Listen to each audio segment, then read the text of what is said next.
प्यारे बच्चों, आज हम लर्निंग आउटकम्स आधारित लर्निंग गैप सामग्री अर्थात ब्रिज कोर्स में कक्षा 7वीं विषय गणित वर्कशीट 45 सममिति से पढ़ेंगे। वर्कशीट 45 सममिति चित्रों के माध्यम से समझें। उदाहरण, दी गई आकृतियों में सममित आकृतियों की पहचान कर उनमें सममित रेखाओं को दर्शाइए। यहाँ पर ये 4 आकृतियाँ बनी हैं। अब सममित रेखा किसी रेखा के अनुदिश मोड़ने पर यदि किसी आकृति के दोनों भाग एक दूसरे को पूरा ढक लें तो वह आकृति सममित होती है और वह रेखा सममिति रेखा कहलाती है या सममिति अक्ष कहलाती है। जैसे आकृति पहली है और यहाँ से ये डैश डैश लाइन है, अगर यहाँ से हम इसको मोड़ें तो एक दूसरे को ये ढक लेंगे पूर्णतः, इसलिए यह रेखा जो है सममिति रेखा कहलाएगी और यह आकृति सममित कहलाएगी। दूसरा वाला हम चित्र देखें तो इसमें हम यहाँ से अगर इसको मोड़ दें तो ये एक दूसरे को पूर्णतः ढक लेंगे, तो यह सममिति रेखा होगी। परंतु तीसरे में ऐसा कुछ नहीं हो सकता।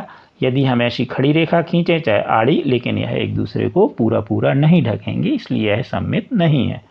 तीसरा देखें तो यहाँ से हम ऐसी रेखा लें और इसके परितः ये मोड़ दें तो एक दूसरे को ढक लेंगे, तो ये होगी सममित रेखा। और ये तीनों आकृतियाँ सममिति आकृतियाँ कहलाएंगी। केवल कौन सी नंबर वाली नहीं कहलाएगी? तीसरे नंबर वाली। प्रयास कीजिए। अपने घर पर अथवा विद्यालय में ऐसी 4 वस्तुओं की सूची बनाइए जो सममित हों।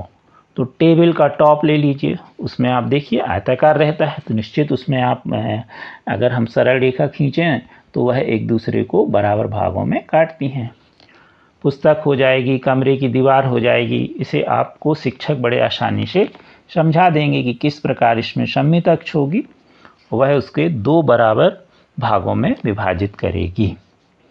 अब देखें हम यहाँ पर निम्न तालिका में दी गई ज्यामितीय आकृतियों को बनाकर उसमें सममिति रेखाएं दर्शाएं। पहला बताया गया है समबाहु त्रिभुज और इसमें आकृति और सममित रेखाओं की संख्या है 3। तो देखिए यहाँ से अगर हम फोल्ड करें, ये पहली अक्ष है तो ये इस तरफ फोल्ड हो जाएगी। अगर ऐसा फोल्ड करें तो ये भी हो सकती है और ऐसा। तो आप एक कागज़ में समबाहु त्रिभुज आकृति का काटिए और फोल्ड करिए इस तरह, तो हो जाएंगे, एक दूसरे को हमेशा ढकेंगे, तो 3 अक्ष हो जाएंगे सममिति अक्ष। वर्ग, अब यहाँ जगह नहीं है तो हमने यहाँ बना दिया है। वर्ग की सभी भुजाएं बराबर होती हैं, तो यहाँ से हम मोड़ें तो पहली अक्ष ऐसी मोड़ें, ऐसी मोड़ें या ऐसी, तो इसकी कुल सममिति अक्ष 4 होंगी। आप कागज़ को काट के और बड़े आसानी से आप फोल्ड करिए तो आपको समझ में आएगा। आयत, आयत में ये होगी, ये इसके परितः मोड़ोगे तो मुड़ जाएगा। इसी तरह ये खड़ी, तो आयत में 2 होंगी। वृत्त, वृत्त में आप ऐसी कैसे भी वृत्त को मोड़ते जाइए, हर बार मुड़ता जाता है। यानी इसमें हमने 3 बताई और आप यहाँ से खींच दीजिए स्केल से, हर बार केंद्र से होकर, तो इसलिए इसमें अनंत सममित रेखाएं होती हैं। तो ये आकृतियां सममित हैं और ये उनकी सममित रेखाओं की संख्या हो गई। वर्कशीट 46 भुजाओं के आधार पर त्रिभुजों की समझ।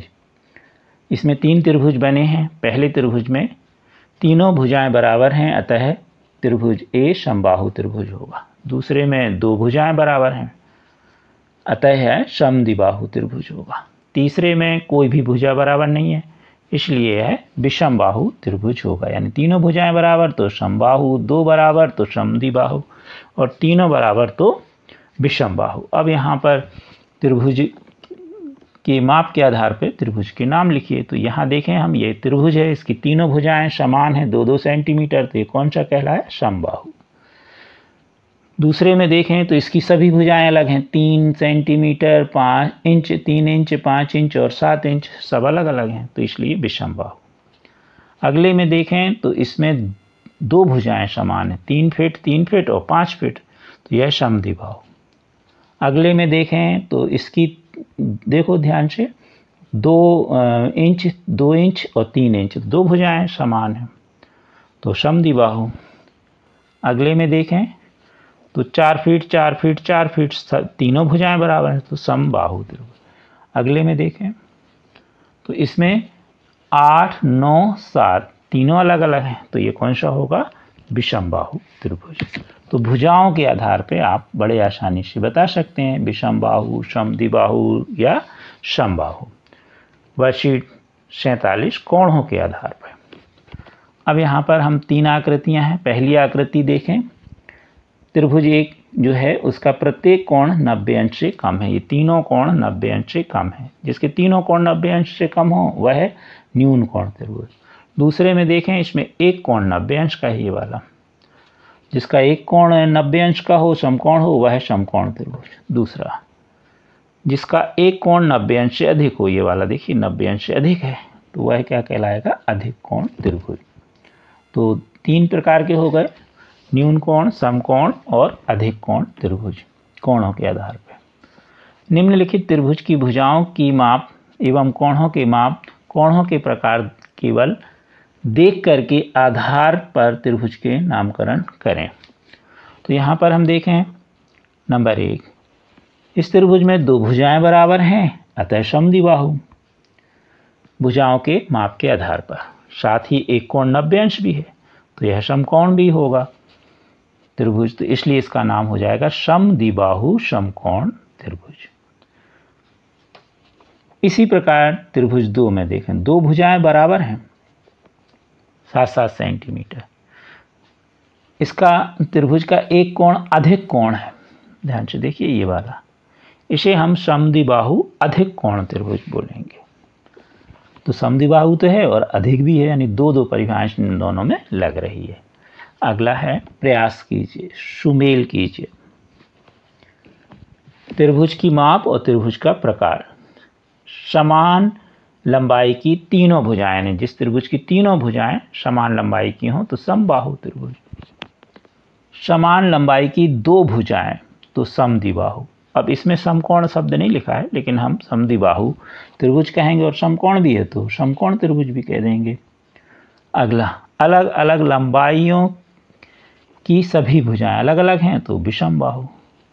अगला, तीनों कोण न्यून कोण है तो न्यून कोण त्रिभुज। एक कोण समकोण है तो समकोण त्रिभुज, और एक कोण अधिक है तो अधिक कोण त्रिभुज। तो इस तरह आपने भुजाओं के आधार पर और कोणों के आधार पर त्रिभुज देखे और उनके प्रकार देखे। अब देखें हम आकलन 8, एक टेस्ट वर्कशीट 48 के रूप में, कोण सममिति एवं त्रिभुज के वर्गीकरण की समझ। किसी घड़ी में घड़ी के घंटे वाली सुई कौन सा कोण बनाएगी यदि वह कोण का नाम लिखें। यदि आधा घूर्णन करे घंटे वाली या कोई भी सुई है, वो आधा घूर्णन करेगी तो ऋजु कोण, क्योंकि ऋजु कोण की माप 180 अंश होती है। 1/4 कोण घूर्णन करे तो 1/4 जो कोई भी कांटा घूमेगा पूर्व स्थिति में, मान लीजिए 12 से है और वो 3 पे पहुंच गया 1/4 पे, तो कितने अंश का कोण बनाएगी वो? 90 अंश का। सत्य एक न्यून कोण की माप छोटी होती है 90 अंश से, तो सही है। 90 से कम होता है न्यून कोण। अधिक कोण की माप 90 अंश से कम होती है, यह असत्य है। एक प्रत्यावर्ती कोण की माप 180 अंश से अधिक होती है, तो सही है। प्रतिवर्ती कोण, एक संपूर्ण घूर्णन का माप बराबर 360, तो हाँ सही है। एक पूरा जब चक्कर लगाते हैं तो 360। नीचे दिए गए कोणों को पहचान कर उनके नाम लिखिए। चांदा से आप नाप सकते हैं।